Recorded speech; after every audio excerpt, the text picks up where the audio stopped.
Fala pessoal, aqui é o professor Carlos Vante. Vamos estar falando agora um pouquinho sobre o mapa de Carnot que a gente viu na última aula.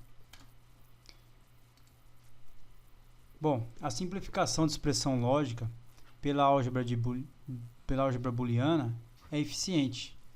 Nós já vimos isso, demonstramos que conseguimos simplificar muito bem o circuito. Porém, é uma técnica mais difícil e demorada. E existe uma outra forma de realizar essa simplificação, que é o diagrama de Wiener-Carnot, ou mapa de Carnot. O que é o mapa de Carnot? É um processo gráfico relacionado com a tabela verdade do circuito, de forma que os agrupamentos de variáveis permitem a simplificação. Então nós vamos montar de forma gráfica e agrupar as entradas. E já vamos retirar desse mapa de Carnot a expressão simplificada. É construído com base na tabela verdade e pode ser facilmente aplicado em funções envolvendo 2 a 6 variáveis de entrada. No caso de 7 a mais variáveis de entrada, o método se torna complicado e devemos usar outras técnicas mais elaboradas. Representa-se um mapa de Carnot por uma tabela em forma de linhas e colunas.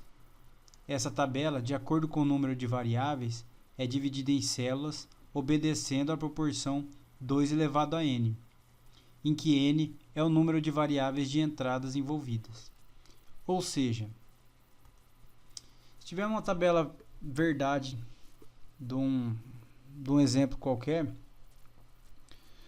nós já sabemos que o número de linhas dela é de 2 elevado a n. Aqui no caso, um exemplo fictício, nós temos apenas uma entrada e uma saída. Então, nós temos 2 elevado a 1, o que nos dá 2 linhas. Para o mapa de Carnot, também nós vamos ter essa proporção respeitada. E nós representamos exatamente o que tem na tabela verdade no meu mapa de Carnot. Bom, cada posição do mapa de Carnot corresponde a uma linha da tabela verdade. Então, aqui, por exemplo, nós temos A valendo 0. Essa célula do mapa de Carnot, eu vou representar o meu A valendo 0. A segunda linha da tabela verdade, a posição 1, nós vamos representar aqui A valendo 1. Então, aqui, nós vamos representar A valendo 1. Aqui nós temos o A valendo 1 e aqui nós temos o A valendo 0. Então, cada célula do mapa de Carnot corresponde à variação de entrada conforme a tabela verdade. Então, aqui nós temos o A valendo 0, ou seja, o A barrado, e aqui o A valendo 1, ou seja, o A. Agora, para terminar nossa representação, nós vamos colocar as saídas nas células correspondentes. Então, nós temos aqui,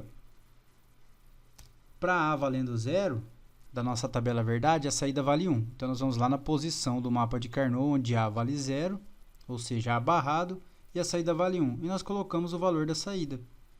Na segunda linha da tabela verdade, nós temos, para esse exemplo, a entrada, quando a entrada A vale 1, a minha saída vale 0. Então, nós vamos colocar na célula correspondente ao mapa de Carnot, onde A vale 1, aqui, no meu mapa de Carnot, o A vale 1 aqui, a minha saída vai valer 0. Então, eu vou colocar o valor da minha saída valendo 0.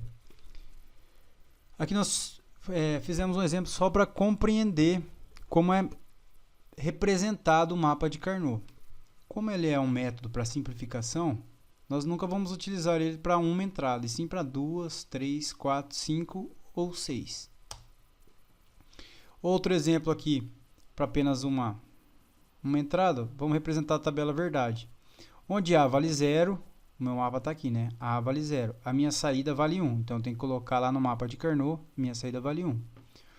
Onde o A vale 1 na tabela verdade, o A valendo 1. No meu mapa de Carnot, onde o A vale 1, a minha saída é 1. E um outro exemplo aqui, o A vale 0, a minha saída vai ser 0. Então, onde o A vale 0, a minha saída vai ser 0. Na segunda linha da tabela verdade, onde o A vale 1, a minha saída vai ser 1. No mapa de Carnot, onde o A vale 1, a minha saída vale 1.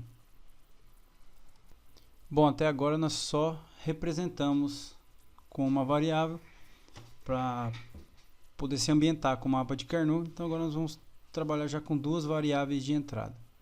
Então, dado uma tabela verdade aqui de exemplo, foi retirada de um circuito aleatório, nós temos duas variáveis de entrada e uma variável de saída. Bom, lembrando que o número de linhas é 2 elevado ao número de entradas. Então, nós temos 2 elevado a 2, porque nós temos duas variáveis de entrada. 2 elevado a 2, 4, nós teremos 4 linhas da tabela verdade. Ah, por que tem esse número aqui do lado em vermelho? Esses números aqui são correspondentes ao valor da entrada transformado em número decimal. Então, 0, 0 em binário vai dar 0 em decimal. 0, 1 em binário vai dar 1 em decimal. 1 e 0 em binário vai dar 2 em decimal. E 11 em binário vai dar 3 em decimal. Bom, para o meu mapa de Carnot correspondente, eu vou ter as posições exatamente correspondentes com a da tabela verdade. De que forma? Agora eu tenho duas variáveis de entrada, então eu tenho nas linhas eu vou ter os valores de A e nas colunas eu vou ter os valores de B. Então, onde A vale 0 e 0, por exemplo, é correspondente à linha 0 da tabela verdade. E assim para os outros quadrantes. Então, só para lembrar aqui, o A vale 0 e o B vale 0, então aqui é A barrado, B barrado. Aqui, por exemplo, o A vale 1, aqui, ó, na linha do A ele vale 1. E na coluna do B, o B vale 1. Então é A e B. Então, cada posição correspondente aqui à tabela verdade. 0 e 0, eu tenho aqui 0 e 0. 0 para A e 1 para B. Eu vou ter aqui a linha do 0 para A e a linha do 1 para B. 1 para A e 0 para B. Então, nós temos a correspondente aqui 1 para A e 0 para B. E a última, onde A vale 1 e B vale 1, no mapa de Carnot, A valendo 1 e B valendo 1. Bom, agora nós vamos colocar as saídas correspondentes a cada linha da tabela verdade na célula correspondente do mapa de Carnot. Então, para essa tabela verdade de exemplo, nós colocamos aqui, ó, correspondente à linha onde A vale 0 e B vale 0. A minha saída vale 1, né? Eu vou lá e coloco o valor da minha saída. Do mesmo modo para as outras linhas, onde A vale 0 e B vale 1. A valendo 0, o B valendo 1. A minha saída é 0 lá na minha tabela verdade. Então, eu vou colocar no mapa de Carnot a saída correspondente a essa linha. E agora, onde A vale 1 e B vale 0. A valendo 1, B valendo 0. A minha saída da tabela verdade é 1. Então, eu vou lá e coloco no mapa de Carnot a minha saída valendo 1. E no último caso, onde A vale 1 e B vale 1, B valendo 1 e A valendo 1, a minha saída é 0, conforme na minha tabela verdade. Outros exemplos de como eu represento. Então, vamos lá. Para essa outra tabela verdade de exemplo aqui, onde A vale 0 e B vale 0, a minha saída é 1. A vale 0, B vale 0, a minha saída é 1. A vale 0, B vale 1. A valendo 0 nessa linha, B valendo 1 nessa coluna. A minha saída é 1. A valendo 1 e B valendo 0. A minha saída é 0. Então, vamos lá. A valendo 1 e o B valendo 0. A minha saída, eu vou lá e completo ela. Coloco no mapa de Carnot valendo 0. E onde A vale 1 e B vale 1, a minha saída 0 também. A valendo 1 nessa linha, B valendo 1 nessa coluna, a minha saída correspondente é 0. E um outro exemplo aqui, onde A vale 0 e B vale 0, a minha saída é 0. Para representar no mapa de Carnot, A valendo 0, B valendo 0, a minha saída é 0. A valendo 0 e B valendo 1. A valendo 0 nessa linha, B valendo 1 nessa coluna. A minha saída correspondente à tabela verdade, 1, eu vou lá e coloco 1. A valendo 1 e B valendo 0. A minha saída tem que ser 1. Então, vamos lá. A valendo 1, B valendo 0 nessa coluna. A minha saída é 1. Onde A vale 1 e B vale 1, a minha saída é 0. Então, eu tenho que colocar na posição correspondente. A valendo 1 nessa linha, B valendo 1 nessa coluna. A minha saída é 0. E dessa forma, o mapa de Carnot representa exatamente o que nós temos escrito na tabela verdade de um dado circuito. Bom, representado o mapa de Carnot, nós vamos aprender agora a simplificar a expressão. Mas antes disso, nós temos que entender os conceitos de células adjacentes e enlace. Bom, uma célula adjacente é quando apenas uma variável de entrada se altera. Por exemplo, vamos analisar essas duas células, a célula 0 e a célula 1. Vamos ver se elas são adjacentes.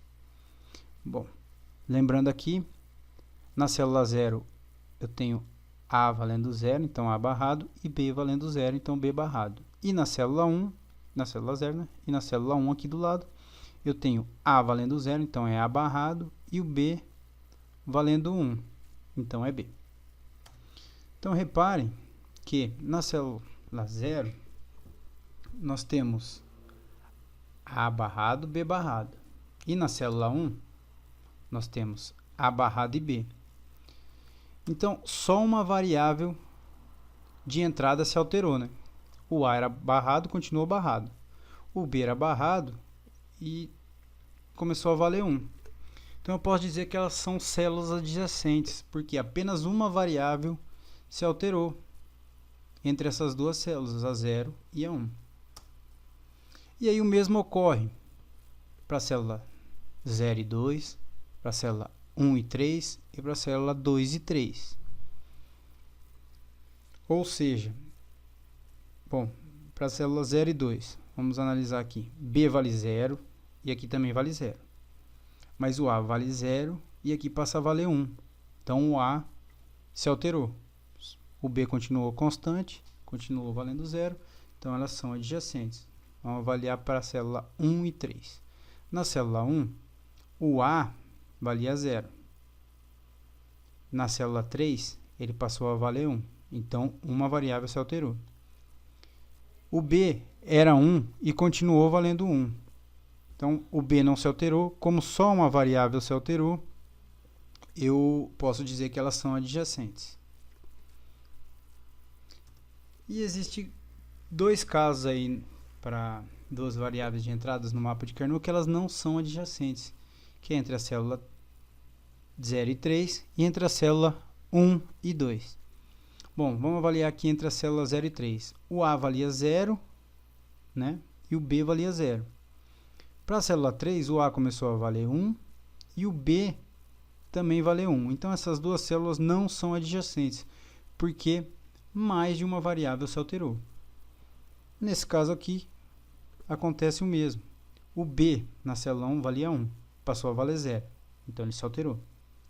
O A valia 1, passou a valer 0, então ele se alterou. Ou seja, duas variáveis se alteraram. Essas células também não são adjacentes. E agora nós vamos entender o conceito de enlace. Enlace é um grupo de células adjacentes com saídas iguais. Então, nós temos uma observação aí. Os grupos formados devem conter o maior número possível de células logicamente adjacentes. Então, o enlace, nós vamos fazer ele de modo que nós pegamos o maior número possível de células adjacentes. Mas esse número tem que respeitar uma regra. Tem sempre de ser uma potência de 2. Ou seja, os agrupamentos que nós vamos fazer, eles vão ter sempre que ser 1, 2, 4, 8, 16, 32 e assim por diante. Aqui nós temos uma tabelinha de agrupamentos possíveis. Então, eu posso pegar um termo isolado, ou eu posso pegar dois termos, 4, 8 e 16. Eu nunca vou poder pegar 3, por exemplo, 5 e aí por diante. Bom, então vamos ver aqui através do exemplo como é que funciona a formação de enlaces. Dados os mapas de Carnot, podemos formar os seguintes enlaces. Então, para um determinado mapa, aqui nós temos 3 mapas, e nós vamos considerar para saídas iguais a 1. Lembrando que os enlaces são os agrupamentos com saídas iguais. Então, vamos pegar saídas iguais a 1. Bom, nesse primeiro caso aqui, nós já podemos enxergar que aqui eu posso fazer um agrupamento, um enlace, porque essas duas células nós já sabemos que são adjacentes. Então, aí eu tenho um agrupamento, um enlace. Nesse outro caso aqui, nós estamos considerando saídas iguais a 1. Eu só tenho um termo com saída igual a 1, então eu tenho um enlace unitário. Para esse terceiro mapa, bom, eu tenho aqui, ó, eu tenho 3 saídas iguais a 1, mas eu não posso pegar um enlace com número igual a 3, né? Então eu posso fazer o quê? Eu posso fazer esse enlace aqui, porque essas células são adjacentes, e eu não vou deixar esse termo sozinho, porque eu tenho que pegar o maior número possível. Aí eu posso repetir um termo que já foi enlaçado, então eu pego esses dois. E aí eu também posso pegar enlaces para saídas iguais a 0, por exemplo. Aqui eu tenho um enlace de células adjacentes. Aqui eu já sei que eu não posso pegar 3, né? Eu posso pegar 1, 2, 4, 8, 16. Então, eu tenho o primeiro enlace. E aqui eu tenho um segundo enlace. Lembrando que o enlace eu pego o maior número possível. E aqui eu só tenho uma célula. Então, eu tenho um enlace unitário. Bom, para fazermos os enlaces, ou consideramos as saídas iguais a 1, ou consideramos as saídas iguais a 0. Tá? Então, eu não posso fazer os dois. Aqui é só para exemplificar com saídas iguais a 0, nós não vamos utilizar. No livro ele demonstra os dois tipos que podem ser utilizados, mas o resultado é o mesmo. Então vamos continuar com saídas iguais a 1, que é a mesma forma que nós utilizamos até agora para retirar da tabela verdade. Bom, agora que eu já montei o mapa, já fiz os enlaces possíveis, eu vou extrair as expressões já simplificadas. Então vamos para as regras. Bom, para enlaces com saídas iguais a 1, as variáveis de entrada que se alteram são cortadas. A junção das variáveis que não se alteram é feita por uma porta AND, isso dentro de cada enlace. E a junção dos enlaces é feita por uma porta OR. Então é uma maneira muito semelhante como nós estamos retirando até agora da tabela verdade. Então vamos lá, para o primeiro exemplo. Nesse caso aqui eu só tenho um enlace, né, para saída igual a 1. E aqui eu sei, neste caso nenhuma variável de entrada se alterou, pois o enlace só contém uma célula. Eu sei que o A vale 1 e o B vale 0. E a junção da variável que não se altera é feita por uma porta AND, né? Então é A e B barrado. A minha saída vai ser A AND B barrado. A junção das variáveis que não se alteram é feita por uma porta AND. No exemplo 2, nós temos aqui um outro mapa. Então vamos lá. Nós temos aqui um enlace. Nós temos duas variáveis, né? Na célula 0, o A vale 0 e o B vale 0. Então eu tenho A AND B barrado. Eu uno as variáveis que não se alteraram pela porta AND. Na célula 1, nesse caso aqui, ó, eu tenho o A valendo 0 e o B valendo 1. Então eu tenho A barrado AND B. Mas seguindo aquela regra lá, as variáveis de entrada que se alteram são cortadas da expressão. Ou seja, nesse enlace, o B valia 0 e passou a valer 1. Então eu corto ele da expressão. E é daí que nós conseguimos simplificar através do mapa de Carnot. Então a minha expressão resultante é só S barrado. E agora vamos para um exemplo no qual nós podemos fazer dois enlaces. Então aqui nós já sabemos que não podemos pegar 3, só 1, 2, 4, 8. Aqui nós temos um enlace. O A dessa célula para essa célula, ele era 0 e continuou valendo 0. O A não se alterou. O B vai se alterar, né? O B era 0 nessa célula e passou a valer 1 nessa outra célula. Então, nesse enlace, eu sei que eu já posso cortar a variável B. No segundo enlace, ó, nessa coluna aqui, o B valia 0 e continuou valendo 0. O A valia 0 e passou a valer 1. Então, o A se alterou. Eu posso cortar ele. Então, o resultado desse segundo enlace é B barrado, porque o B valia 0 e continuou valendo 0. Neste temos dois enlaces e a junção deles é feita por uma porta OR. Então, a expressão resultante, eu vou unir o resultado de cada enlace com uma porta OR. O resultado desse enlace está aqui, o resultado desse outro enlace está aqui, unindo eles com uma porta OR.